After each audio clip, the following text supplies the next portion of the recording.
Let us now study magnetic field due to a current carrying wire of infinite length using Ampere's law.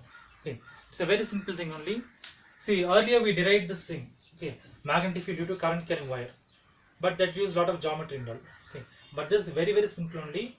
We're using Ampere's law. We're going to derive this equation very simply, very fast. Okay, let's see how to do. So let's see. This is very simple only. So let's take a long wire. Okay, they say this is a current carrying wire. Okay, this wire is of infinite length. That means very long wire. Okay, and then let's take the current which is going into the wire is taken as I. Let the current. So this is a current carrying wire. Okay, it's of infinite length, and then around this wire, what is the magnetic field you must see? So we know that if current goes in a wire, there will be a magnetic field around it. Okay, so let's see that magnetic field. Draw it like this way using this color here. Okay, let this be the magnetic field. Now let us take a point here.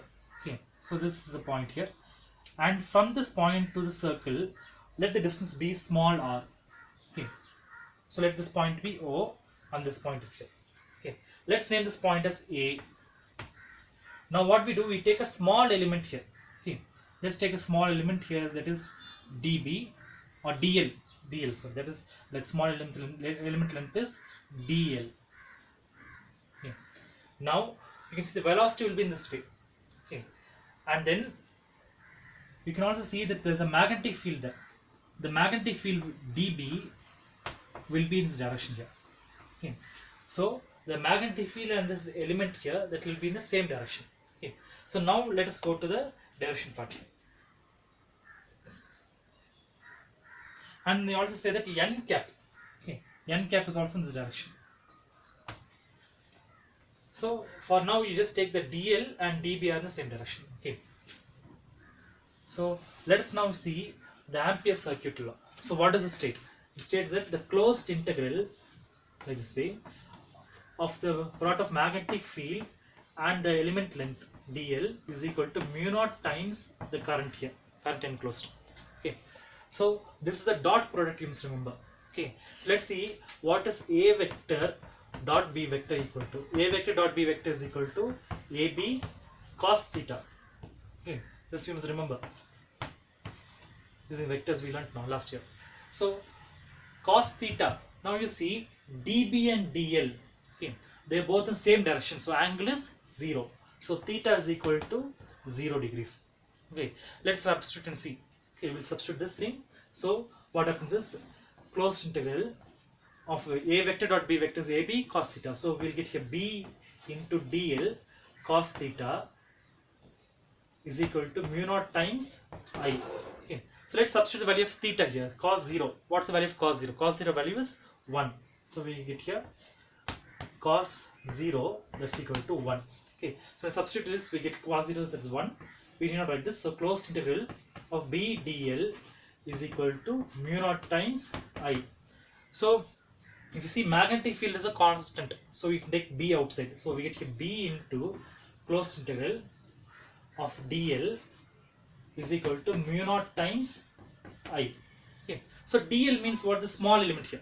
Now we're going to take this small elements from, say, let's start the lower limit from 0, okay, to the upper limit, that is one full rotation. Okay, that will be the circle now. So what is circumference circle? That is 2 pi r. So we get the upper limit is 2 pi r. Okay, so what does it do? We get this full length here, that will be 2 pi r only. So let me erase it up to here. Okay, and then we'll continue. So let us continue from this step. Okay, so we get here B into, and then closed integral of this. Okay, so when we add all the small lengths, so what do we get? We get the circumference, that will be 2 pi r. Okay, integration means kind of addition only. We add all the small elements, we get the total length that comes to 2 pi r. That is equal to mu naught times the current I here. Okay, our aim is to find what is B only. Okay, so let me write this down. So you bring this 2 pi r down. So get here B is equal to mu naught times I by 2 pi r. Okay, it's very easy. We got this now. Okay, there's not much derivation at all. Very simple derivation test. Okay, so this is the thing which we have now. So B means the magnetic field. Mu naught is 4 pi 10 power minus 7. I is the current that we sent in the wire, and 2 pi we know that. Then R is the distance here. Okay, So this is a very easy thing to find the magnetic field. But if write in vectors, so how we write in vectors? B vector is equal to mu naught times I vector, I we can't write as vector, divided by 2 pi r into this n cap. Okay, so n cap is this part. Okay. So if you write in vector, you can use this formula here. So this is a very simple derivation. You can just compare with the old one, that is magnetic field due to infinite wire, using the geometrical method, and this one, this is much more easier, but you must learn both the things. Okay, so thank you for watching.